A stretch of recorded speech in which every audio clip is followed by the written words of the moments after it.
আমার খুব ইচ্ছা করে, স্কুলে যাইতে ইচ্ছা করে, আমি যাইতে পারি না। জন্মের 4 মাস পর হঠাৎই গুটি গুটি শুকনো ঘায়ে ভরে যায় শিশু রিপনের হাত পায়ের তালু। নখগুলোও বড় হয়ে কুঁকড়ে যায় তার।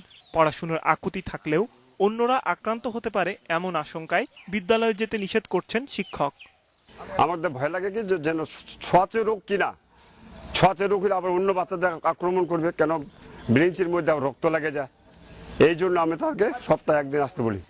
একমাত্র ছেলের এই অবস্থায় অসহায় জুতা সেলাই করে জীবিকা নির্বাহ করা বাবা মহেন্দ্র রাম। উন্নত চিকিৎসায় সবার সহযোগিতা চেয়েছে শিশুটির পরিবার। এই বাংলাদেশে কোনো ব্যক্তি আমার প্রতি হয়ে আমাকে যদি কেউ সহযোগিতা করত, তবে হয়তোবা আমার বাচ্চাটা আমি সুস্থ করে তুলতে পারতাম। চিকিৎসক বলছেন এই রোগের নাম এপিডার্মোডিসপ্লেসিয়া ভেরুকোফার্মিস।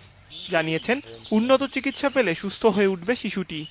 ঢাকা মেডিকেল যেটা ডায়াগনোসিস ছিল, ঠিক হুবহু দেখে এটাই মনে হচ্ছে ওষুধটাই হবে, যেটাকে বলে বাংলায় বৃক্ষ অনেক বলতেছে। ঢাকা মেডিকেল সমন্দলাল স্যার, যে স্কিন জন্ম বিভাগে যিনি বিভাগ প্রধান, ওনার তত্ত্বাবধানে বোর্ড আছে, এই বোর্ডের কাছে পাঠানো হচ্ছে। শিশুটিকে উন্নত চিকিৎসার আশ্বাস দিয়েছেন জেলা প্রশাসক।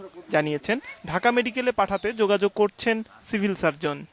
হাসপাতাল কর্তৃপক্ষের মাধ্যমে ক্লিয়ারেন্স পেলে আর্থিকভাবে তাদের সহায়তা করে ওই পরিবারকে টাকা পাঠিয়ে তার চিকিৎসার ব্যবস্থা গ্রহণ করা হবে। Independent news desk.